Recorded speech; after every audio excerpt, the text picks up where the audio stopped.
Es una ciudad a la que todos los antioqueños aspiran a llegar y eso empieza a ser preocupante. ¿Por qué es una ciudad a la que todos aspiran a llegar? Primero, porque ha llegado el agua por tubería, porque hay los beneficios de la luz eléctrica, porque hay instituciones educativas. Hasta ese tiempo el acceso a la educación media es venirse a Medellín. Lo que hay allá es únicamente la educación primaria, en casos excepcionales algunas escuelas normales. Entonces, para poder cursar el bachillerato hay que venirse a Medellín, porque los buenos negocios están en Medellín. El pequeño comerciante de pueblo que logra un cierto capital ve que la posibilidad de que su negocio crezca es yéndose para Medellín, porque han crecido las industrias. Para 1930 ya funcionan en Medellín 12 textileras. Para 1930 funcionan en Medellín 20 bancos. Hay automóviles, hay tranvías, hay circo, el Circo España, hay hipódromo. Una cosa muy llamativa, hay hospital que empezó a construirse desde el año 17. Y entonces, Medellín es una especie de sueño al que muchos aspiran.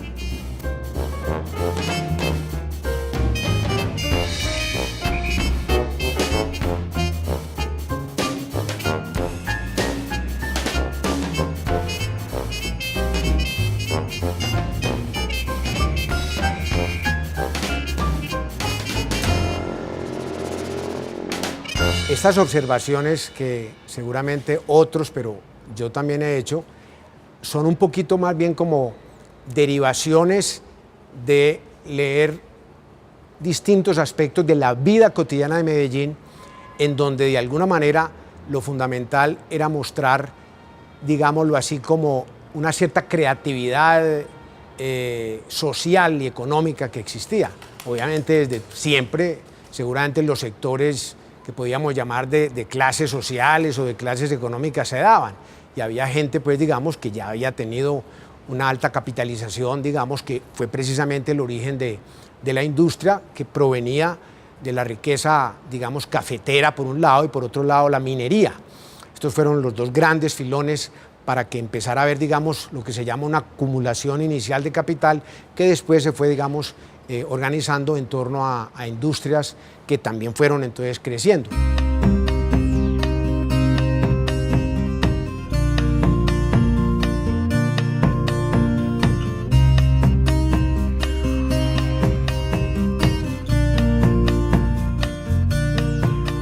Digamos, un nuevo clima de la movilidad.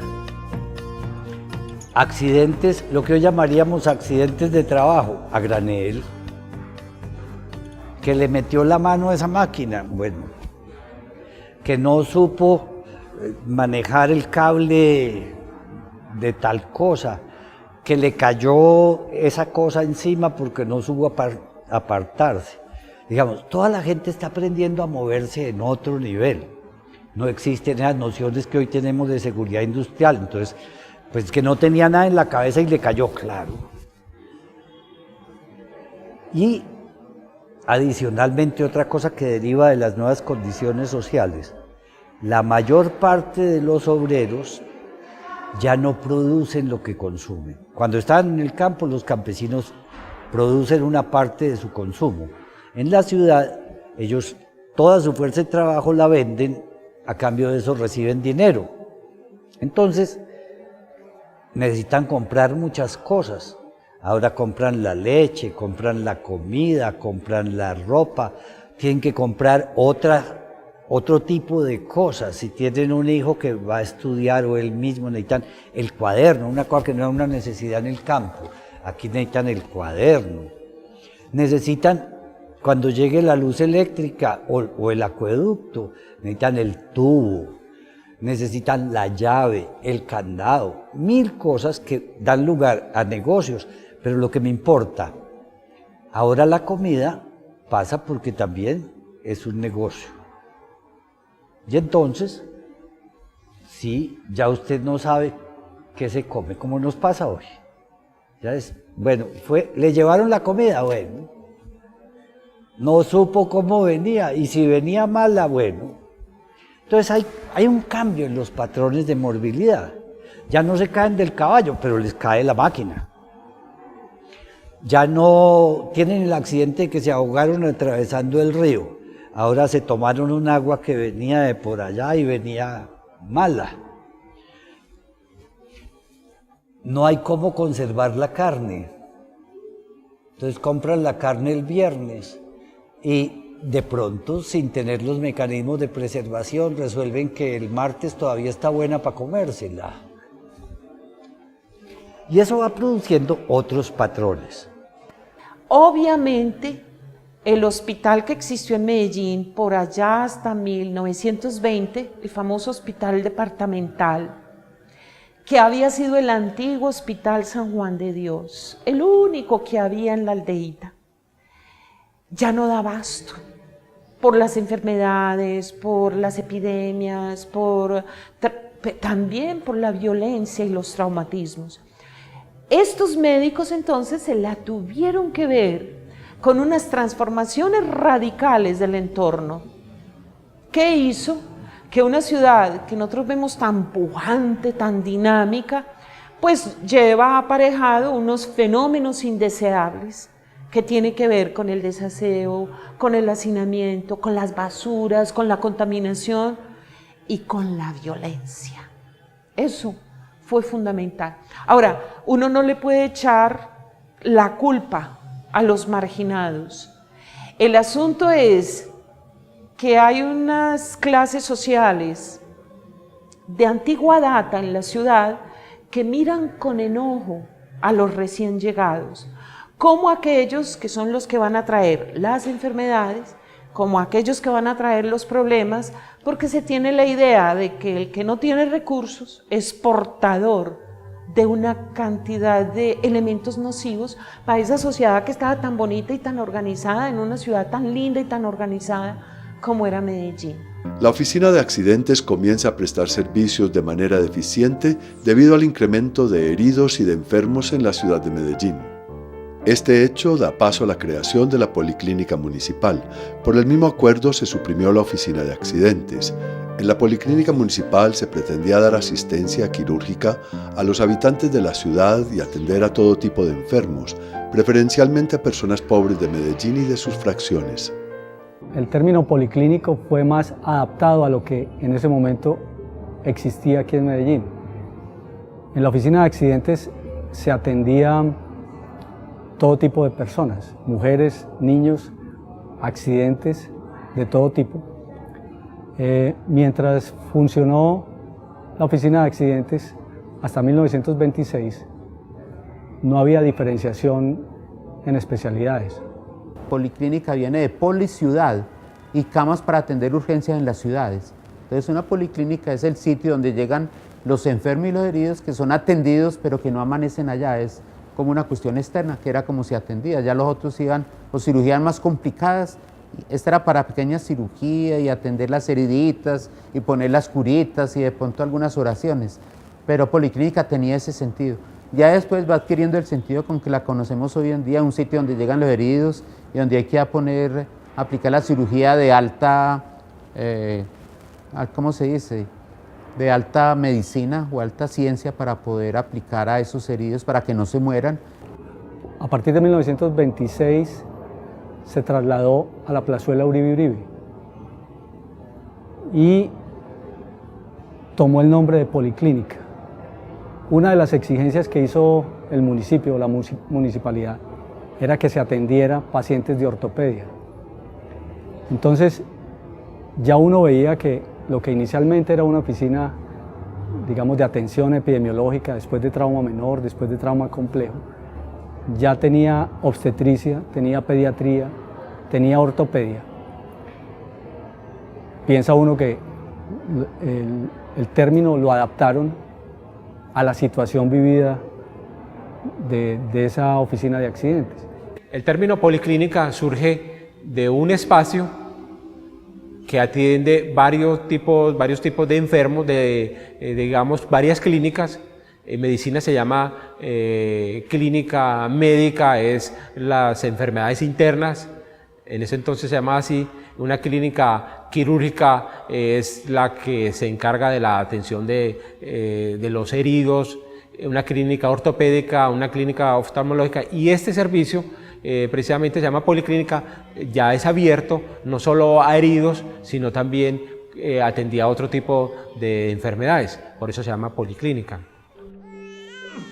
En la nueva policlínica comienzan a laborar un médico, 2 practicantes y un portero para atención a los pacientes accidentados o con otras enfermedades graves que consultaran a la institución, ya fuera de día o de noche. Obligaba también al médico y a los practicantes a trasladarse sin demora al lugar del accidente si el caso lo exigiere. Se reglamentó una consulta para los enfermos pobres de por lo menos 3 horas de duración, la cual debía hacerse todos los días en las instalaciones de la policlínica. En cuanto al portero, le correspondía mantener las instalaciones en perfecto estado de limpieza, cuidar a los enfermos que transitoriamente requirieran atención en la enfermería, obedecer las órdenes del médico y de los practicantes y, por último, dormir en la edificación. En el año de 1928, para mejorar las condiciones de atención de los enfermos de la ciudad de Medellín, el Consejo Municipal decidió alquilar una casa de tapias y tejas situada en el crucero de la carrera de Palacé, con la calle de Pichincha en la plazuela Uribe Uribe. Era una casa de un solo piso, grande, muy grande, una casa vieja grande, y era en todo Pichincha, al llegar a Palacé, a mano derecha, en toda la esquina. En esta casa, la policlínica prestó su servicio hasta el año de 1936, cuando fue trasladada al Hospital de San Vicente de Paúl. En diciembre de ese año, por primera vez en la historia de policlínica, esta pudo contar con una enfermera para la atención de los enfermos durante las horas de la noche. Una hermana mía sufrió un accidente bajando del colegio, entonces hubo que llevarla allá y la operaron. Entonces ahí sí pude entrar yo a la casa, allá a la pieza donde estaba, una pieza grande, la pieza vieja, y la tenían en una cama, y había otro enfermo ahí, y ambos tapados con una sábana, oliendo a puro éter, pero tapados con la sábana. Entonces, por eso conocí yo la casa y vi que al frente había la sala de cirugía, pero no me dejaron entrar a más parte por allá, ¿no? Ante el creciente número de heridos y enfermos, la oficina de accidentes, que el nombre mismo lo dice, era un espacio reducido. Esta oficina funcionaba cerca a la antigua plaza de mercado. Deciden en marzo de 1924 hacerle unas reformas importantes, no así en el espacio, sigue siendo el mismo espacio, pero se le van a invertir más recursos. Entonces los recursos son darle mejor dotación, nombrar personal, y es así como en marzo de 1924 se cierra el espacio que conocíamos como oficina de accidentes, y se crea la policlínica municipal, en el mismo espacio pero con otro nombre, pero definitivamente muy limitada todavía de infraestructura para atender el número creciente de heridos que se dan en la ciudad.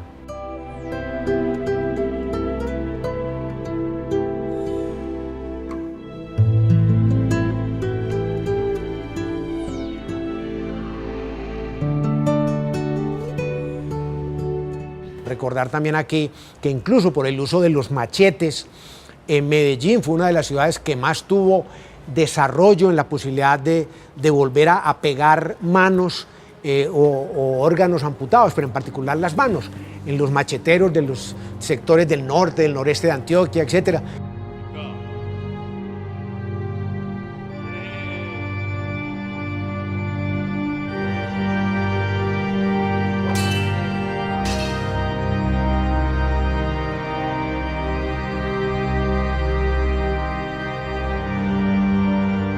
El Consejo de Medellín crea la policlínica como una respuesta a una ciudad que hay que modernizar y una respuesta a la cantidad de heridos y enfermos que esta ciudad estaba presentando. Recordemos que para ese entonces continuaba funcionando solamente en Medellín el Hospital San Juan de Dios, San Vicente no había abierto sus puertas y el Hospital de la María, como se llamaba en ese entonces, solo atendía pacientes con tuberculosis. Entonces la situación era difícil y se creía que con este servicio de policlínica podía mejorarse y la situación va a mejorar cuando se traslada esa policlínica a la plazuela Uribe, que hace que dan condiciones locativas más propicias para la atención de los enfermos.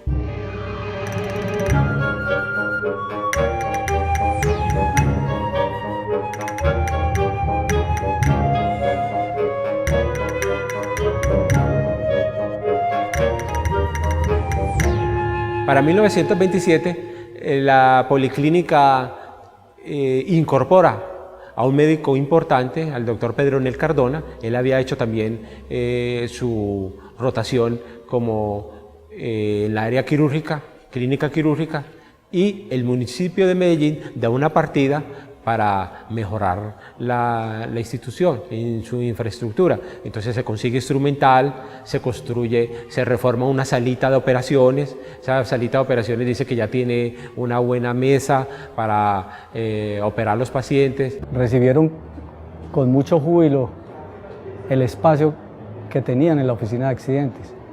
Hablan de que era un espacio amplio, con un piso blanco, con un papel de colgadura muy bonito.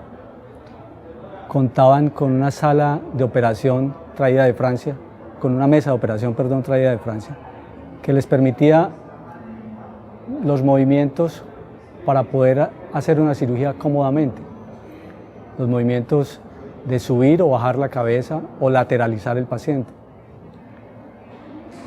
También tenían cómo esterilizar la ropa quirúrgica, los campos quirúrgicos, el instrumental quirúrgico. Tenían ayudante y tenían enfermera. Esto era mucho para la época y lo resaltan particularmente pues como una gran adquisición.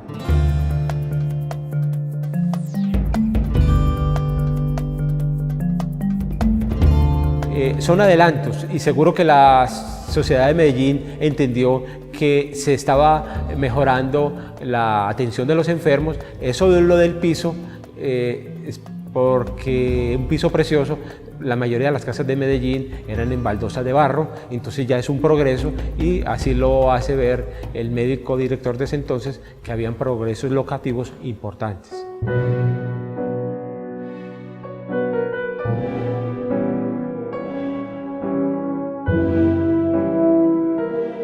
Prestaba servicios todavía para ese entonces muy precarios.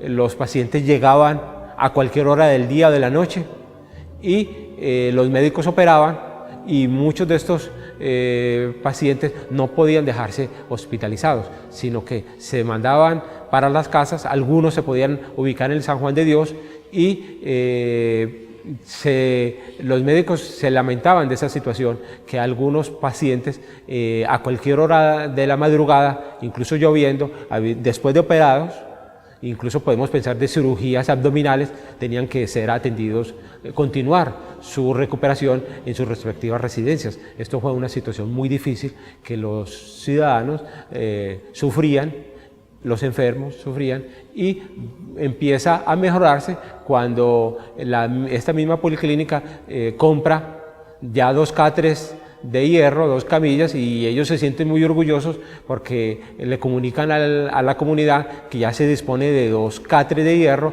en la cual pueden los pacientes pasar sus posoperatorios, lo mismo que para esta policlínica de 1927 y hacia adelante ya se cuenta con una enfermera.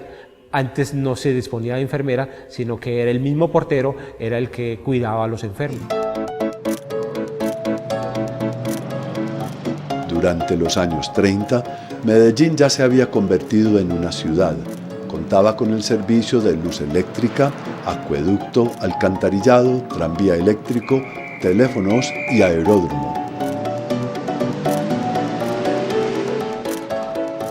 Estábamos hablando de estas fechas, 1935 y alrededores, y se podría decir que muchas de las cosas que ahora conocemos como típicas de Medellín fueron en estos años. Estos fueron los años de inicio, de inauguración o de formación de muchas de las grandes instituciones en Medellín, incluida, por ejemplo, la Catedral de Villanueva, que realmente fue en estos años, pues un poco antes, pero como se demoró tanto también construirla, y que eso le dio pues otra fisonomía, digamos, ya más de ciudad, más, por decirlo, ampliada a Medellín, o sea, en esa transición de pueblo grande a ciudad como tal.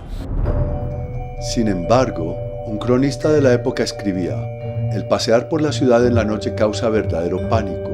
No se ve una sala iluminada, ni se oye tocar un piano, ni se ve una animada tertulia. Se percibe la impresión de estar en una ciudad abandonada a raíz de un bombardeo.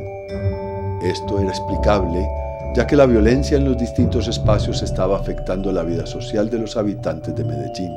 En esos años donde la ciudad de Medellín estaba empezando, digamos, a consolidarse como tal, a crecer desde el punto de vista poblacional, desde el punto de vista de su propio perfil industrial, desde, digámoslo así, el desarrollo cada vez mejor de los servicios, etcétera. Obviamente existían esos fenómenos, sobre todo pues en los sectores, digamos, más marginales. La ciudad se iba extendiendo, digámoslo así, por un lado hacia el norte, por otro lado un poco, digamos, hacia el suroriente. Entonces hubo barrios que se consideraron, incluso como dicen algunos de estos textos de historia, altamente pendencieros. Policlínica ha estado ligada a la historia de Medellín, una historia, por lo demás, convulsionada y llena de sucesos infortunados que han marcado a una ciudad y a su gente.